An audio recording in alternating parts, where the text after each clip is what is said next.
नमस्कार दोस्तों, इग्नू के मोस्ट इम्पोर्टेंट नोट्स EPA 03 इकाई 1 विकास प्रशासन संकल्पना और अर्थ। विकास प्रशासन का अर्थ। विकास प्रशासन देश की अर्थव्यवस्था का नियोजित रूप से रूपांतरण करने की दिशा में एक प्रयास है, जिसमें केवल प्रशासन का क्षेत्र ही सीमित नहीं है, बल्कि कार्यनीति का निर्धारण एवं समूचा समाज इससे जुड़ा हुआ है। यह आर्थिक, राजनीतिक, सामाजिक व सांस्कृतिक जैसे सभी विकास क्षेत्रों में आने वाले परिवर्तनों का समाकलन करने की ओर एक प्रयास भी है। इसलिए विकास को केवल उत्पादन प्रक्रिया की दृष्टि से ही नहीं देखा जाना चाहिए, बल्कि सामाजिक परिवर्तन की प्रक्रिया भी इसमें शामिल है। विकास प्रशासन के दो मूल तत्व। एक, नौकरशाही प्रक्रिया जो उपलब्ध प्रतिभा एवं निपुणता का उत्तम प्रयोग कर सामाजिक व आर्थिक प्रगति को शुरू करती है एवं इसे सुविधाजनक बनाती है। दो, विकास प्रक्रिया को तेज करने के लिए विकास प्रशासन अपना ध्यान प्रशासनिक दक्षता की, गतिशीलता एवं जनता की आकांक्षाओं एवं आवश्यकताओं पर ध्यान रखता है। यह योजनाओं, कार्यक्रमों, नीतियों एवं परियोजनाओं के निरूपण एवं कार्यान्वयन से संबंधित है। नियोजित परिवर्तन लाने में यह मूलभूत भूमिका निभाता है व इसका संबंध योजनाएं बनाने, समन्वय, नियंत्रण व योजनाओं एवं कार्य योजनाओं के पर्यवेक्षण एवं मूल्यांकन से है। इसका संबंध केवल उन नीतियों के अनुप्रयोग से ही नहीं है जो विद्यमान परिस्थितियों में राजनीतिक प्रतिनिधि निर्धारित करते हैं, बल्कि यह उन प्रयासों को प्रस्तुत करने से भी जुड़ा हुआ है जो जनहितों के लिए विद्यमान परिस्थितियों को परिवर्तित करने के लिए किए जाते हैं। एक, सामाजिक, आर्थिक एवं सांस्कृतिक क्षेत्रों में तीव्र सुधार लाने के लिए कार्य योजनाओं को क्रियान्वित करना। दो, प्रशासनिक प्रणाली के अंदर ही ऐसे परिवर्तन लाना जिनसे इस प्रकार की कार्य योजनाओं के कार्यान्वयन की क्षमता बढ़े। आ, विकास के लिए नवीन रणनीतियों का अनुप्रयोग। ब, जनसाधारण के स्तर पर विकास पर बल। विकास का एक आवश्यकताभिमुखी, नीड ओरिएंटेड एवं आत्मनिर्भरता अभिमुखी, सेल्फ रेलिएंट प्रक्रिया होना आवश्यक है। सा, इस बात पर बल की सामाजिक विकास एवं मानव पूंजी इसका एक मुख्य स्रोत है। द, सुस्पष्ट एवं न्याय संगत सामाजिक व्यवस्था की स्थापना हेतु अगाध एवं द्रुतगामी परिवर्तन। एक, विकास को केवल औद्योगिक समस्या के रूप में ही नहीं अपितु एक सैद्धांतिक नियम के रूप में भी देखा जाना चाहिए। दो, राजनैतिक व प्रशासन के बीच युग्मशीलता के स्थान पर समरूपता की पहचान व इसका मुख्य रूप से वर्णन। तीन, दुष्प्राप्य साधनों का प्रभावशाली एवं कुशल प्रयोग। चार, ऐसी राजनीति जो एक ऐसे प्रशासनिक वातावरण को जन्म दे जो जनसंख्या के मौलिक आवश्यकताओं की ओर पूर्वाभिमुख हो। 5, प्रशासनिक यंत्र एडमिनिस्ट्रेशन मशीनरी प्रणाली को कार्य योजनाओं एवं परियोजनाओं पर निष्पक्ष एवं बिना किसी भय के अपने विचार एवं मत अभिव्यक्त करने की स्वतंत्रता। प्रशासन का विकास अथवा प्रशासनिक विकास। विकास प्रशासन का कुशल एवं प्रभावशाली होना आवश्यक है इस उद्देश्य की पूर्ति के लिए कि विकास प्रशासन को अपनी प्रशासनिक योग्यताओं व संरचनात्मक एवं व्यावहारिक परिवर्तन के क्षेत्र को विस्तृत करना चाहिए। प्रशासन के इस पहलू को प्रशासन का विकास एवं प्रशासनिक विकास कहते हैं। प्रशासनिक विकास का उद्देश्य होना चाहिए एक ऐसी योग्यता को जन्म देना जिसके बल पर हम अपने आप को आ रहे या आने वाले परिवर्तनों के अनुरूप ढाल सकें। प्रशासनिक विकास का मुख्य लक्ष्य है कार्य व्यवस्थापन पर ध्यान रखते हुए प्रशासन का गुणात्मक एवं परिमाणात्मक रूपांतरण करना। एक, प्रशासनिक प्रणाली को ऐसे निर्णय लेने की क्षमता जिनसे पर्यावरण की बढ़ती हुई आवश्यकता को पूरा किया जा सके और जो बड़े राजनीतिक, सामाजिक व आर्थिक उद्देश्यों की प्राप्ति में सहायक हो सके। 2. कर्मचारियों के व्यवसायीकरण व कार्यों के आकार, विशिष्टीकरण एवं विभाजन में बढ़ोतरी। 3. उपलब्ध साधनों के युक्ततम उपयोग में बढ़ती हुई प्रभावशीलता का प्रतिरूप और आवश्यकता पड़ने पर साधनों का और अधिक विस्तार। 4. प्रशासनिक सामर्थ्य, योग्यता एवं क्षमता में बढ़ोतरी। 5. बाहरी अभिप्रेरणा, उद्योग तकनीक के हस्तांतरण एवं प्रशिक्षण द्वारा नौकरशाही का आधुनिकीकरण कर विद्यमान प्रशासनिक क्रिया विधि का एक नई यंत्र प्रणाली में रूपांतरण। 6. अभिक्रम, अभ्यास इत्यादि के स्थान पर ऐसे गुणों की स्थापना जो वास्तविक आवश्यकताओं पर निर्धारित हो। 7. पर्याप्त मात्रा में प्रशिक्षित मानव शक्ति तैयार की विदेशी विशेषज्ञों पर निर्भरता को कम करना। 8. विकास अभिक्रम को प्रोत्साहन देना। 9. प्रशासन का पुनः नियोजन एवं युक्तिकरण। 10. आधुनिकीकरण को संस्कृति संबंध बनाना। 11. नौकरशाही की गतिहीनता व उसमें फैले हुए भ्रष्टाचार को पूर्णतः समाप्त करना या उसे कम करना। 12. स्थापित संस्थाओं का पुनर्विन्यास व उनके प्रशासनिक अधिकारों को प्रतियुक्त करना। 13. ऐसे प्रशासकों का प्रबंध करना जो प्रशासनिक एवं आर्थिक सुधारों से जुड़ी कार्य योजनाओं को स्फूर्ति देने व उनका संचालन करने में मार्गदर्शन करा सके, नेतृत्व प्रदान कर सके। नौकरशाही द्वारा व्यवस्थित एवं अन्य परंपरागत व सुधार संबंधी संस्थानों में संरचनात्मक विकल्प व पर्यावरण संबंधी बाधाओं की समाप्ति प्रशासनिक क्षमता में सुधार लाने के लिए आवश्यक है। इसके लिए व्यक्तिगत और सामूहिक मनोवृत्ति व अनुष्ठान में परिवर्तन करना आवश्यक होगा। नौकरशाही का व्यावहारिक प्रतिरूप विकास प्रशासन के लिए उतना ही निर्णायक एवं महत्वपूर्ण है जितना कि संस्थान और विन्यास। विकास का प्रशासन व प्रशासन का विकास दो ऐसी संकल्पनाएं हैं जिनका परस्पर संबंध है। यह दोनों ही एक दूसरे पर निर्भर है। विकास का प्रशासन उतना ही महत्वपूर्ण है जितना कि प्रशासनिक विकास।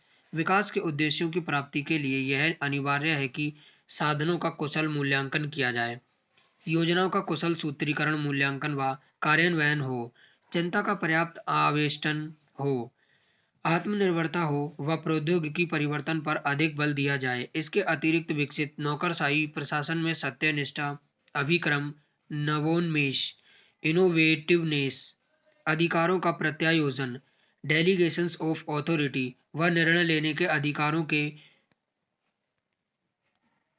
विकेंद्रीकरण जैसे उपायों की भी आवश्यकता है। प्रशासनिक परिवर्तन एवं सुधार के बिना प्रशासनिक विकास संभव नहीं है। दोनों संकल्पनाएं एक दूसरे को धारा प्रवाह करती हैं। परंपरागत प्रशासन एवं विकास प्रशासन में अंतर। परंपरागत प्रशासन यह एक व्यवस्थापकीय प्रशासन है। सामान्य परिचालन। विकास प्रशासन, इस प्रशासन के नए कार्य एवं समस्याएं अप्रत्याशित हैं। तीव्र गति से परिवर्तित हो रहा पर्यावरण। 2. यह प्रशासन दक्षताभिमुखी एवं अर्थव्यवस्थाभिमुखी है। व्यक्तिगत कौशल पर बल। विकास प्रशासन, यह प्रबंधात्मक विकास व लक्ष्य प्राप्ति में प्रभावशीलता के अनुकूल है। सामूहिक कौशल एवं अंतर संग्रह सहयोग पर बल। 3.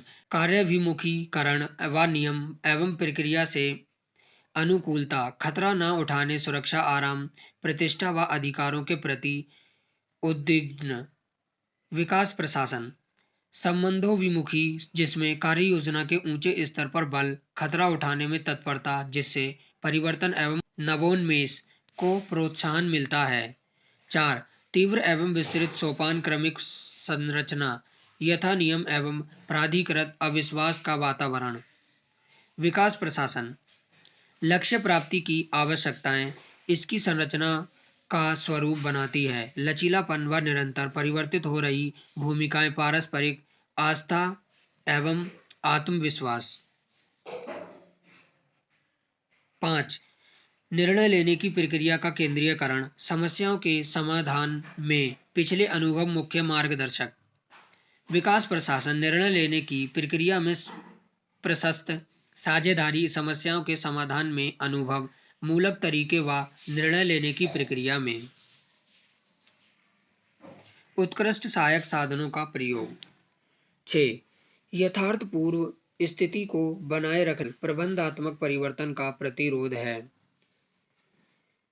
विकास प्रशासन पर्यावरण की आवश्यकताओं के अनुरूप निरंतर प्रबंधात्मक विकास, ऐसे व्यवस्थाभिमुखी प्रशासन का विकास के प्रति प्रक्रिया अनुकूलनशील हो एवं भविष्यवाद से संबंधित हो।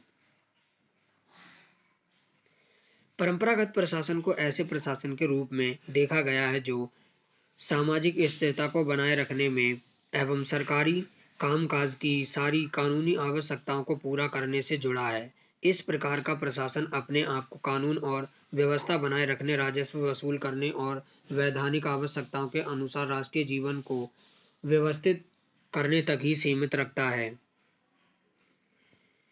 विकास प्रशासन की उत्पत्ति। विकास प्रशासन इस बात पर आश्रित है कि किसी भी देश में प्रशासन को वहाँ की सांस्कृतिक और राजनीतिक व्यवस्था के प्रकाश में समझा जा सकता है और उसका मूल्यांकन किया जा सकता है। इन कारणों को लोक प्रशासन का पर्यावरण व मूल्यांकन किया जा सकता है। पारिस्थितिकी, इन्वायरमेंट ऑफ इकोलॉजी कहा जा सकता है। कैडन के शब्दों में इसका सारांश यह है कि विकास प्रशासन मानवीय संकल्पना में स्थापित है। विकास वांछित है। प्रशासनिक प्रणाली द्वारा विकास का नियोजन किया जा सकता है, इसे निर्देशित एवं नियंत्रित किया जा सकता है। सामाजिक उत्पादन के गुणों एवं परिभाषा में सुधार वांछित है। विकास के रास्ते में आई बाधाओं को हटाया जा सकता है। विशाल समस्याओं का समाधान किया जा सकता है जो सामाजिक प्रगति में बाधा डालती है।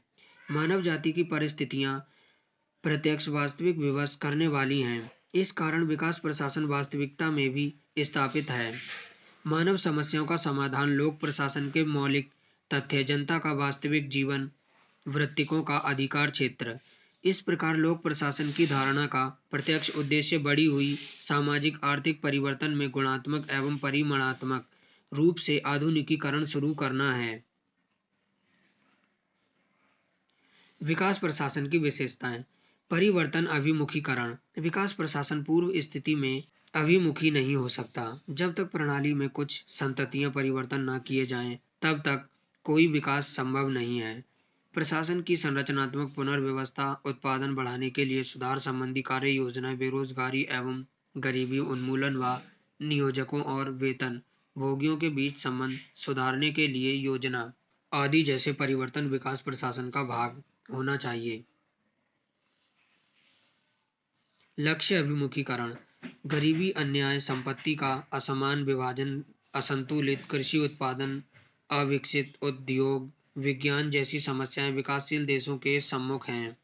इन विराट समस्याओं का हल व्यवस्थित ढंग से प्राथमिकताएं एवं उद्देश्यों को निर्धारित करके ही किया जा सकता है। विकास प्रशासन एक साधन है जिसके द्वारा सामाजिक न्याय, आधुनिकीकरण, औद्योगिकरण व आर्थिक प्रगति के लक्ष्य प्राप्त किए जा सकते हैं।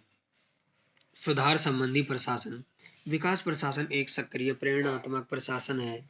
सोच व कार्य विधि में प्रगतिशील है। इसकी रुचि नवीन संरचनाएं, उपायों, क्रियाविधियों, पद्धतियों, नीतियों, योजनाओं व कार्य योजनाओं को पहचानने में है, जिसके फलस्वरूप विकास के उद्देश्यों एवं लक्ष्यों की प्राप्ति न्यूनतम साधनों से न्यूनतम नियम समय की जा सके। उदाहरण स्वरूप भारत में बहुत सारे नए संस्थानों एवं क्रियाविधियों के साथ परीक्षण किए गए हैं, जिनको विकास प्रशासन का प्रमाणांक कहा जा सकता है।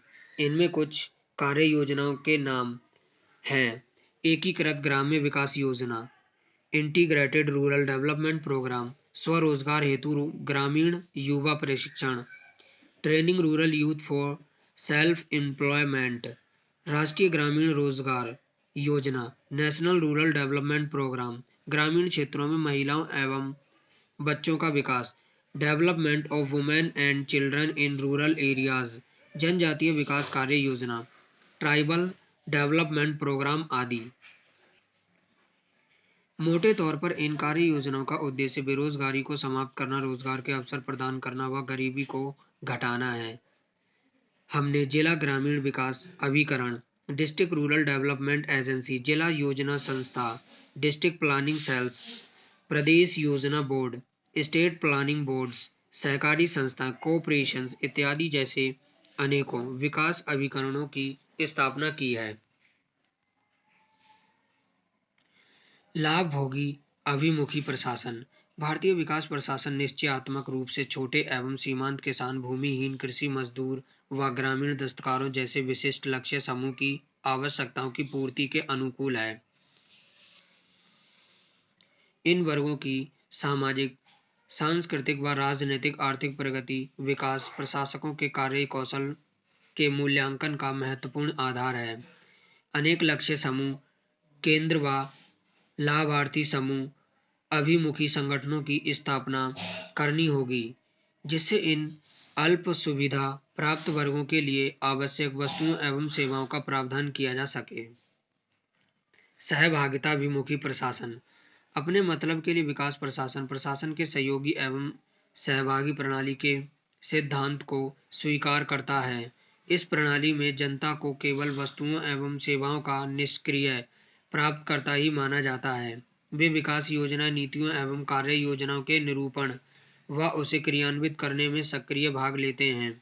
यह माना जाता है कि केंद्रीयकृत प्रशासन समस्याओं पर सही रूप से ध्यान नहीं दे पाएगा, साथ में वह स्थानीय पहल शक्ति को स्फूर्ति देने व साधनों से भी वंचित हो जाएगा। इसीलिए कार्य योजना व प्रभावशाली निरूपण व स्थानीय जनता के सहयोग एवं सहायता से इन योजनाओं को क्रियान्वित करना प्रशासन का एक मान्य सिद्धांत बन गया है। इसी कारण भारत की विकास कार्य नीति में पंचायती राज संस्थाओं को प्रशासन व योजना बनाने में कार्य व सम्मिलित होने में नया सहयोग मिलता है। प्रभावी समन्वय। विकास में विशिष्टीकरण, व्यवसायीकरण शामिल है। इसीलिए विकास कार्य में सभी एजेंसियों एवं संस्थाओं की संख्या बहुत बढ़ गई है। नई उभरी हुई प्रशासनिक प्रणाली से सर्वाधिक लाभ उठाने के लिए भिन्न प्रकार का प्रशासनिक इकाइयों व गतिविधियों के बीच समन्वय आवश्यक है।